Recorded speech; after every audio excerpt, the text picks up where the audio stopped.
Բարև ձեզ, հարցազրույցի տաղավարում այսօր զրուցելու եմ Մայր Հայաստան նախաձեռնող խմբի անդամ քաղաքագետ Ստեփան Դանիելյանի հետ։ Շնորհակալ եմ հրավերս ընդունելու համար, պարոն Դանիելյան, եւ զրույցը ուզում եմ սկսել օրվա սկանդալից ուղիղ եթերում տեսախցիկների առջև նոր Նորքի թաղապետը եւ թաղապետարանի այլ աշխատակիցներ ըստ էության խմբակային ծեծի ենթարկեցին ակտիվիստին եւ ինչն էր աբսուրդը, մինչեւ այս պահը մեր հարցազրույցի պահը տեղեկություն չկա այն մասին, որ թաղապետը ձերբակալվել է, փոխարենը տուժողն էր ձերբակալվել, որը ոստիկանությունից արդեն տեղափոխվել է հիվանդանոց։ Կխնդրեմ գնահատեք տեղի ունեցածը, հատկապես այն համատեքստում, որ այսօր կառավարության նիստին Նիկոլ Փաշինյանը խոսում էր իր ձևակերպմամբ պետականության ու ապապետականության մասին եւ օրինակներ էր բերում փաստորեն այս դրվագը գալիս է ապացուցելու, որ այո, օրենքը հավասար չէ բոլորի համար եւ փաստորեն տուժողն է առաջին հերթին տարվել ոստիկանություն։ Եկեք այս երևույթին մի քիչ համակարգային մոտենանք, նախ նշենք, որ թաղապետը Արամ Զավենի Սարգսյանի հանրապետության կուսակցության անդամ է, այդ կվոտայով է դարել թաղապետ, այսինքն իրեն կոալիցիա են կազմել Երևանի ավականու ընտրությունից հետո եւ մի քանի թաղապետներ իրենց կվոտայով են։ Ուրեմն հետ գնանք։ Ուրեմն մինչև 2018 թիվը շատերը նախկին իշխանությանը մեղադրում են,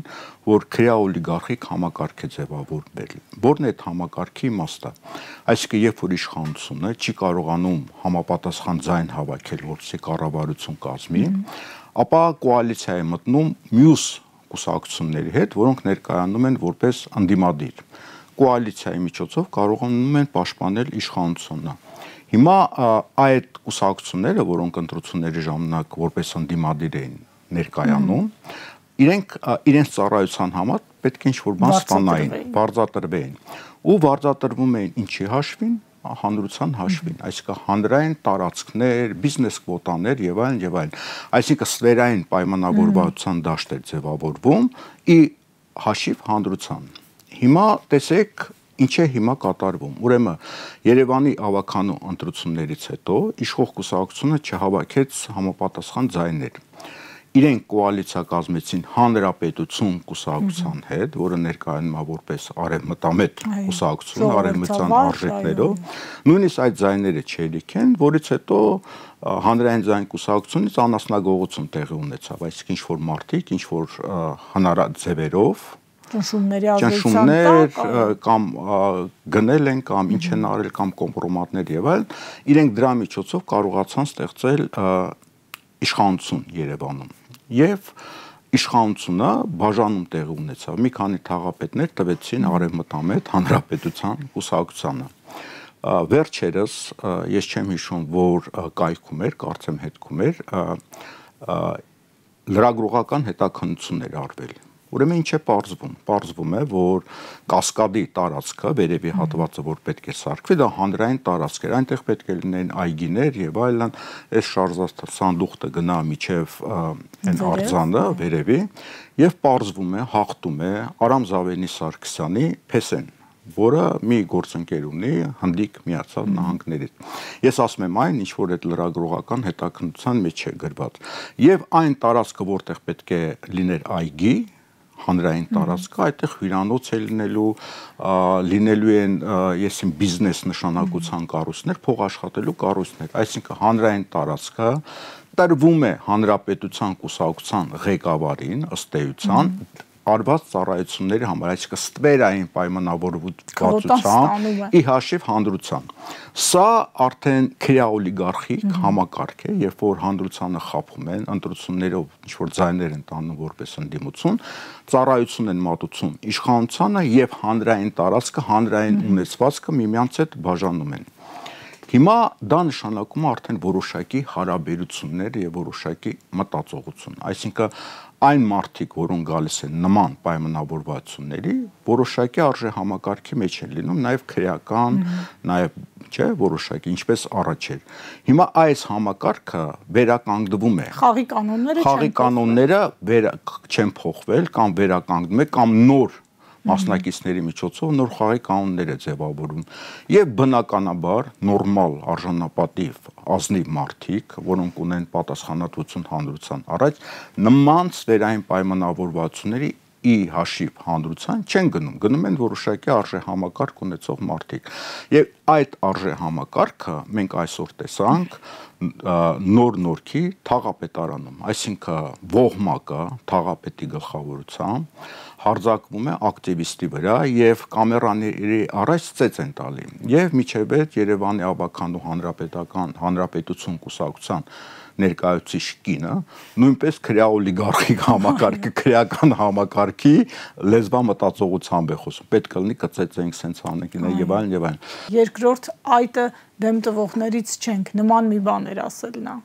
հա եւ տեսեք սա այդ համակարգի կամ վերականգնումն է կամ շարունակությունն է համապատասխան արժե համակարգ կրող մարդկանց միջոցով եւ նաեւ զավեշտ է որ այդ կուսակցության ղեկավարը ներկայանում է որպես արևմտյան արժեքներ կրող մարդու իրավունքներ եւ այլն դա էլ արդեն թող մեր քաղաքացիները իրենց եզրակացություն անենք սա քրեա օլիգարխիկ համակարգի այսինքն դրա մաս է կազմում նաեւ իշխանությունը որը գործարքի մեջ է ձեր նշած համակարգի այսպես ասած փայատերերի հետ իսկ ով պետք է մաս կազմի առանց իշխանության նման համակարգ չի ձևավորվում շեշտենք լսարանի համար եւ մյուս զավեշտը իհարկե նաեւ Նիկոլ Փաշինյանի բերած օրինակներ սա էլի միջայլոց նկատենք երբ որ նա ճանապարհային երթևեկության կանոնները որպես օրինակ էր բերում իհարկե չպետք է մոռանալ իր ավտոշարասյան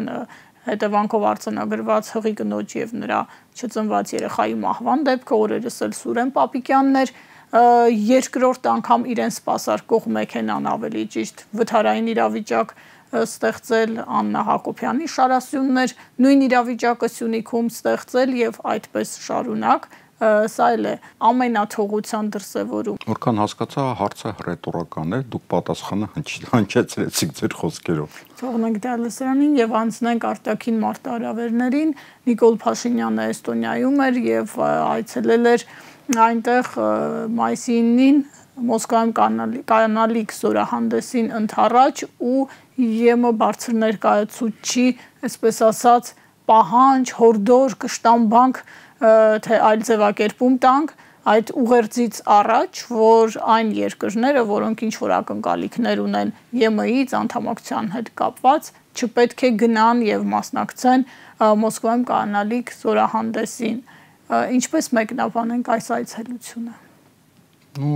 Տեսեք, ինքը այցելում է Էստոնիա եւ ծաղիկներ է դնում կոմունիզմի զոհերի հիշատակին։ Կոմունիզմի զոհեր նկատի ունեն ռուսական սովետական միության, մի սովետական միությունը։ Եվ մյուս կողմից ինքը պետք է գնա մի քանի օր հետո, եթե գնա, եւ ծաղիկներ դնի կոմունիստների հաղթանակը խորհրդանշող հուշարձանների առաջ եւ մասնակցի այդ հաղթանակի միջոցառմանը, այն հաղթանակի, որտեղ մի քանի 100,000 Հայաստանի Հանրապետության քաղաքացիներն են զոհվել եւ մասնակցել եւ նաեւ այդ հաղթանակի շնորհիվ Թուրքիան չի կարողացել հարձակվի սովետական միության վրա մասնավորապես Հայաստանի վրա եւ գուցե դրանից հետո Հայաստան չէր լինի այսինքն հայաստանային քաղաքացիները որոնք այդ պատերազմին մասնակցել են իրենք նաեւ փրկել են սովետական Հայաստանը եւ այսօրվա Հայաստանը սովետական Հայաստանի իրավահաջորդն է ուրեմն սա հերթական անտրամաբանական արտաքին եւ ներքին քաղաքականության նշույլներն են որը 2018 թվականից հետո պարբերաբար շարունակվել է եւ որը մեզ բերել է ճակատագրական ողբերգությունների եւ ցավոք սրտի այդ ողբերգությունները կարող են շարունակվել եթե այս ոչ adekvat իշխանությունը շարունակի իր անտրամաբանական քաղաքականությունը սա շատ վտանգավոր իշխանություն է այս իշխանության ղեկավարը շատ վտանգավոր անձնավորություն է մեր անվտանգության առումով եւ այդ քայլերը անտրամաբանական իրարամերժ շարունակվում է համապատասխան հետևանքներով Եվ Եվրոպային ինչ էր ապացուցում Փաշինյանը, որ շարունակում է լինել հակառուս, շարունակում է լինել հավատարիմ այն որդեգրած քաղաքականությանը, որը վարվել է իր իշխանության գալուց ի վեր, մասնավորապես հայ-ռուսական հարաբերություններում, եւ որն է նրա ակնկալիքը ձեր կարծիքով։ Ես կարծում եմ առաջերտին նախ ինքը ծուղակում է հայտնվել, որտեղ իր սխալների հետևանքով արդեն ինքը որևէ տրամաբանական քայլ Հայաստանի համար չունի, ստիպված շարունակում է նախկին քաղաքականությունը, եւ երկրորդը իր անձնական եւ ընտանիքի խնդիրներն է փորձում լուծել, որովհետեւ այս անձնավորությունը պետք է իր իշխանությունը կորցնելուց հետո պետք է միտեղ քաղաքական ապաստան ստանա։ Այլ տարբերակ նա չունի։ Միակ տարբերակը երևի Եվրոմիությունն է, որտեղ Միացյալ Նահանգների տարբերակը արդեն փակվել է, Միացյալ Նահանգների իշխանությունը փոխվելուց հետո, եւ ինքը որևէ հնար չունի չշարունակելու իր անտրամաբանական սխալ եւ մեզ համար վտանգավոր քաղաքականությունը։ Վերջին մտքից կարող ենք ենթադրել, որ նա հասկանում է, որ իր իշխանազրկման գործընթացը ամենևին կարող է սարերի հետևում չլինել եւ վերարտադրվելը առնվազն հեշտ չի լինելու իր համար։ Ես վստահ եմ, որ եթե ընտրությունները տեղի ունենան 26 թվականին, ինչ եմ ասում, եթե, որտեվ այդ անձնավորությունից ամենի սпасել է, որտեվ մենք ունենք Ուկրաինայի օրինակը։ Ուկրաինայում արդեն գործող նախագահի ժամկետը ավարտվել է, բայց ռազմական վիճակի պայմաններում նա շարունակում է մնալ նախագահ եւ չի համաձայնվում, որ պատերազմը ավարտվի նաեւ այդ պատճառով, դա իր որպեսզի մնա, էլի անվտանգության մնա, որտեղ իր անձնական անվտանգության խնդիրն է եւ չի բացառվում, որ այս գործող վարչապետը նույնպես փորձի նման իրավիճակ ստեղծել իր հավատարիմ գործընկերոջ Ադրբեջանի նախագահի հետ պայմանավորված եւ այդ եղանակով փորձի շարունակել, իր իշխանությունը։ Ուրեմն 26 թվականին, եթե 26 թվականին լինի ընտրությունը, իր վերարտադրվելու հնարավորությունը զրոյական է։ Նիկոլ Փաշինյանի թիմակիցները սա պետք է շատ լավ հասկանան, որ իրենց վերարտադրելը հնարավոր չի եւ հիմիկվանից փորձեն ավելի չխորացնել իրենց մեղքերը, որոնք արել են 18 թվականից սկսած։ Դա ինչ է նշանակում, ինչ ակնկալիք կարող է լինել նրա թիմակիցներից։ Նրա թիմակիցները խորացնում են իրենց մեղքերը եւ խորացնում են նաեւ իրենց պատասխանատվության չափը ապագայում իշխանությունը կորցնելուց հետո։ Այսինքն հայտարարեն հեռանում են ԿՊ-ից, դե թող իրենք որոշեն ինչ են անում։ Երկու նախադեպերը եղան իրենց պատգամավորների հետ։ Այս համատեքստում, պարոն Դանիելյան, իմպիչմենտի գործընթացի հարց կա ներքաղաքական օրակարգում, նախաձեռնություն կա, դիմել են պատգամավորներին, երկու խմբակցություններին եւ առաջարկում են իմպիչմենտի գործընթաց սկսել, թեև չեն առաջադրել վարչապետի ցեկնածու, ասում են դուք քննարկեք այդ հարցը։ Ձեր նշած հանգամանքները հաշվի առնելով իրատեսական է արդյոք այս գործընթացը։ Ուրեմն կարելի է մի անգամ սխալվել, բայց որ սխալվում են արդեն երրորդ անգամ, դա արդեն ծաղրածույական քայլ կարելի է համարել, որովհետև առաջի անգամ Էդգար Ղազարյանը ասեց ինքը գիտի իշխանության հեռացնելու ձևը, կոչ արեց մարդկանց, որպեսզի գան հրապարակ, մարդիկ եկան հրապարակ, մի քանի տասնյակ հազար, եւ ինքը ասեց, որ սկսում է իմպիչմենտի գործընթացը, որևէ գործընթաց տեղի չունեցավ այն դեպքում, երբ որ հրապարակում բազմաթիվ մարդիկ են հավաքվել։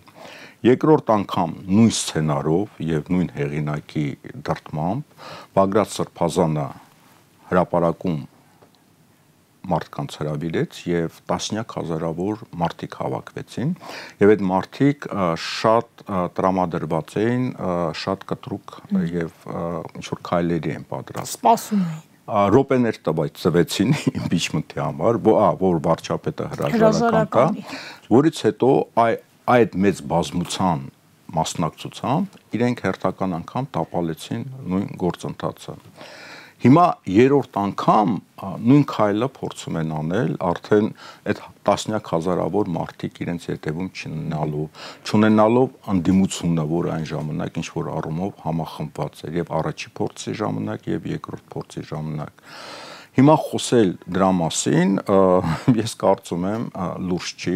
այստեղ արդեն երևի բժիշկների մասնակցությունն է պետք կամ որն է դրա նպատակը։ Եթե այդ մարդիկ հոգեկան առումով խնդիրներ չունեն, եկեք ձերծ մնանք վիրավորական կամ ես չեմ վիրավորում, սա ես ուղղակի հնարավոր տարբերակներից մեկն եմ նշում, հնարավոր տարբերակիցներից մեկը դեղ տրամաբանության խնդիրն է եւ գուցե հոգեկան ինչ-որ շեղումների մասին է խոսքը։ Եթե երրորդ անգամ նույն սխալը անում են եւ հանրությանը փորձում են ապակողնորոշվել։ Երկրորդ տարբերակը ինչի համար են անում, երևի ներքաղաքական պայքարի մեջ են գտնվում եւ փորձում են հնարավոր մրցակիցներին հաջորդ ընտրությունների կոնտեքստում խաղից դուրս հանել։ Այլ տարբերակ այդ գործընթացի միջոցով։ Նման գործընթացների միջոցով։ Ինչպես։ Որտեւ եթե մարդիկ ասում են, երբ որ ընդդիմության ձայները չի հերիքում իմպիչմենտի համար ակնհայտորեն չի հերիքում, երբ որ ասում են ովքեր չեն գալիս ստորագրում մի բանի մեջ, որը որևէ դրական ելք չի կարող ունենալ, ապա նրանք այս իշխանության կողմնակից են եւ դեմ են իշխանափոխությանը,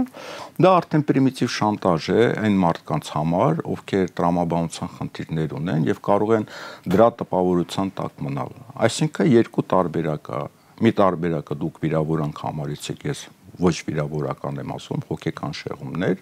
մյուս տարբերակը ուրեմն ներքաղաքական պայքարի տրամաբանության մեջ։ Իսկ իրավիճակ չի փոխվել ձեր վերած երկու օրինակների եւ այսօրվա իրողությունների միջեւ, որովհետեւ ՔՊԻ-ի եւ Փաշինյանի վարկանիշը գնալով նվազում է եւ դուք նկատեցիք, որ ԿՊԱ-ականները արդեն պիտի որոշում կայացնեն իրենց համար։ ԿՊԱ-ականները իհարկե պետք է որոշում կայացնեն, բայց ԿՊԱ-ականները գտնվում են իրենք պատանդի վիճակ են գտնվում իշխանության մոտ։ Մի մասի վրա հնարավոր են քրեական գործեր, մի մասի վրա հնարավոր են ինչ-որ գործեր, որոնց միջոցով նրանց շանտաժի են ենթարկվում, եւ մի մասը բախենում է, որ իշխանության փոխվելուց հետո իրենք անձնական անվտանգության խնդիր ունենան, եւ որքանով երկարաձգվում է վիճակը, այնքան ոնց որ մահապատժի տանելուց առաջ ամեն մարդ փորձում է մի օր, մի երկու օր, մի երեք օր երկարաձգել, հա, բողոք, որքանով հնարավոր է։ Ամեն մի րոպեներն են հաշվում։ Այս պարագայում, եթե իրենք ընդունակ են աշխատել ԿՊԱ-ի պատգամավորների հետ, ուրեմն շատ լավ, թող այդ աշխատանքը տանեն եւ մեզանից յուրաքանչյուրը գոհ կլինի իրենց աշխատանքից եւ բնականաբար կմիանա, եթե դրա հնարավորությունը մենք տեսնենք։ Եթե դրա հնարավորությունը չկա եւ մերկ հայտարարություններ են արվում, առավել եւս մարդկանց կողմից, որոնք համարյա զրոյական ազդեցություն ունեն լայն հանրության վրա, ապա ես դա լուրջ չեմ համարում, ապա դա տեսնում եմ, կրկնվում եմ արդեն ներքաղաքական պայքարի տրամաբանության մեջ։ Հասկանալի է, հետեւաբար հարց է առաջանում, պարոն Դանիելյան, որն է այլընտրանքը եւ ի վերջո որն է այս իշխանության հեռացման ճանապարհը։ Այս իշխանության հեռացման ճանապարհը ես տեսնում եմ ընտրությունների միջոցով, ինչպես դա առաջի հնարավորությունը եղավ Երևանի ավագանում, բայց հայտնի դեպքերը տեղի ունեցան, բայց այդ դեպքերը չեն կարող տեղի ունենալ համապետական ընտրության ժամանակ մի քանի պատճառներով, դա առանձին խոսակցություն է։ Մյուս տարբերակը դա Գյումրիի ընտրություններն էին եւ նաեւ համապետական առումով Գյումրիի ընտրությունների սցենարը կլինի։ Հետընտրական համագործակցություն։ Եթե խոսքը գնում է ուժային եղանակով հեռացնել, ապա եթե 20 թվականի պատերազմից հետո ուժային եղանակով հնարավոր չեղավ, երբ որ փողոցով նկատի ունեք, փողոցը մտավ կառավարության շենքով, փողոցը մտավ ազգային ժողով, ծեծի ենթարկեց ազգային ժողովի նախագահին, երբ որ մտավ իրենց առանձնատները, որևէ արդյունք չկար, երբ որ մյուս անգամ դա Արցախի հայաթափումից հետո էլի որևէ հնարավորություն չեղավ, ապա հիմա ես չեմ տեսնում դրա հնարավորությունը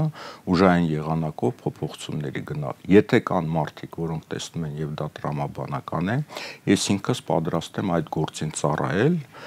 միանալ, ուղղակի ցույց տան դրա տրամաբանական հնարավորությունը։ Այսինքն ձեր կարծիքով լուծումը միայն ընտրական ճանապարհն է, անկախ նրանից, որ իշխանությունը շարունակելու է իր ձեռքում պահել ու հավանաբար ավելի ագրեսիվ օգտագործել այն վարչական ու իշխանական լծակները, որոնք այսօր տնօրինում են։ Տեսեք, եթե ֆորս մաժոր չի լինի որևէ, եթե այս վիճակը լինի, այո, իշխանությունը ուժային կառույցները կարող է օգտագործել, բայց ուժային կառույցները կարող են չենթարկվել ընտրություններից առաջ, որտեղ երբ որ ընտրություններից առաջ տեսնում են հանրային կարծիքը փոխվում է եւ իրավիճակ է փոխվում մտածողության մեջ, ապա ուժային կառույցները նույնպես դուրս են գալի վերահսկողությունից։ Ես կարծում եմ, ընտրություններից առաջ ուժային կառույցներին իրենք չեն կարողանալու օգտագործել ժողովրդի դեմ։ Իսկ ընտրակեղծիքներ, գումար բաժանել եւ այլն, այն ինչ տեսել ենք օրինակ համայնքային ընտրություններում, զորբայությամբ փորձել ինչ որ հարցեր լուծել։ Որ համայնքային ընտրություններում։ Դե օրինակ Գյումրիում խոսքեր գնում օրինականացված ընտրակաշարքի մասին, տարբեր հարցեր լուծել իբրև թե քաղաքապետարանի։ Դե գիտեք, եթե դուք նկատի ունեք ասֆալտ անել, եթե դու ես չեմ կարծում, որ դա ինչ որ Գյումրիում ազդեցություն ունեցավ։ Փաստը ցույց է տալիս, որ այն չափով, որ չափով իրենք կցանկանային, ոչ։ Ուրեմն այդ դրա հիման վրա էլ մենք պետք է մեր եզրակացությունը անենք։ Ուրեմն դա արդյունք չի տվել։ Եվ վերջին հարցը, պարոն Դանիելյան, էլի մի փոքր ավելի վերևից փորձենք նայել նաև մեր զարգացումներին, տարածաշրջանում իրավիճակի փոփոխությունը, գեոպոլիտիկ փոփոխությունները, ինչպես կարող են ազդել հայաստանյան զարգացումների վրա, որովհետև մշտապես հնչել է տեսակետ մասնագետների, փորձագետների կողմից, որ Նիկոլ Փաշինյանը աշխարհաքաղաքական ուժային կենտրոններին ձեռնտու ղեկավար է եղել մինչև ինչ որ պահը, հիմա բան է փոխվել այդ մասով։ Իհարկե շատ բան է փոխվել, որտեվ այն ժամանակ արևմուտքը միասնական էր, կար Միացյալ Նահանգներ եւ Եվրոպական միություն, եւ դա միասնական թիմեր, միասնական արժե համակարգով։ Հիմա հիմնական կոնֆլիկտը արդեն ոչ թե Եվրոմիության ու Ռուսաստանի միջև է, չնայած Ուկրաինայում պատերազմը շարունակվում է, հիմնական կոնֆլիկտը Միացյալ Նահանգների եւ Եվրոպական միության մեջ է եւ այդ կոնֆլիկտը արժե համակարգային է։ Տեսեք, Միացյալ Նահանգները արդեն գնում են իրենց ազգային շահերի վրա հիմնված եւ ավանդական արժեքների վրա եւ Միացյալ Նահանգների նախագահ ասում է, ես ուզում եմ Միացյալ Նահանգները նորից դառնա քրիստոնեական երկիր եւ իր ընտրողները հիմնականում ավետարանականներն են եւ կաթոլիկները եւ ինքը այս արժե համակարգից է հանդես գալի ավանդական արժե համակարգից Եվրոմիությունը 27 երկրից է բաղկացած եւ իրենք պետք է լինեն գլոբալիստներ եւ լիբերալ գաղափարախոսություն պետք է ունենան, որովհետեւ 27 երկիրը կարող է միավորվել վերազգային գաղափարներով։ Եթե այդ գաղափարները, որը վերցրել է Միացյալ Նահանգները, այդ գաղափարները մտնեն Եվրոպական միություն եւ մտնում են աչերի, ազգայնականների, ավանդական արժեքների, ապա այդ 27 երկրից բաղկացած կառույցը փլուզվելու է։ Եվ դրա համար Միացյալ Նահանգների եւ Եվրոպայի միության միջև կոնֆլիկտը դա հիմնական խորքային կոնֆլիկտ է հիմնված արժե համակարգի վրա։ Հիմա այս վիճակում Եվրոմիության գոյությունը որպես միասնական կառույց հարցականի տակ է եւ պատահական չէր, որ արդեն ուժային եղանակներով ըստ էության որոշ տեխնացուների թույլ չեն տալի մասնակցել ընտրություններին, ինչպես Ռումինիայում է, ինչպես Ֆրանսիայում է, չէ, Լեպենի նկատմամբ քրեական գործ, որտեւ եթե թույլ տան այդ մարտիկ գան իշխանության, Եվրոմիությունը փլուզում է, դա Եվրոմիության գոյության խնդիրն է։ Հիմա այս առումով դուք որ ասում եք ով է կանգնած Նիկոլ Փաշինյանի հետևում, Նիկոլ Փաշինյանի ետևում Միացյալ Նահանգները արդեն կանգնած չեն եւ Նիկոլ Փաշինյանը ոչինչ չի նշանակում եւ Հայաստանը եւ Նիկոլ Փաշինյանը Եվրոմիության համար եւ նույնիսկ այս ուկրաինական պատերազմի կանգնեցման բանակցություններում Եվրոմիությունը արդեն դուրս է մնացել, սեղանի շուրջ չի նստած, արդեն ուղիղ գնում է բանակցություններ Միացյալ Նահանգների եւ Ռուսաստանի միջեւ եւ Նաև հենց այսօր Միացյալ Նահանգներից պետքարտուղարը զգուշացրել է, որ եթե մինչև եկող շաբաթ ուկրաինական հարցում պայմանավորվածության չգան Ուկրաինայի հետ եւ Եվրոմիության հետ, ապա իրենք կզբաղվեն այլ հարցերով, որոնք նույնպես կարեւոր են եւ գուցե ավելի կարեւոր են, քան ուկրաինական հարցը։ Նկատի ունի բնականաբար իրանական հարցը եւ Չինաստանի հետ կապված զարգացումները։ Իսկ այդտեղ պարտները Միացյալ Նահանգների Ռուսաստանն է, ոչ թե Եվրոպական միությունը, եւ Եվրոպական միությանը կթողեն մեն միայնակ Ռուսաստանի դեմ ուկրաինական պատերազմ, իսկ Եվրոմիությունը այդ պատերազմի վրա լուրջ ազդեցություն չի կարող ունենալ։ Իսկ թուրքական գործոնը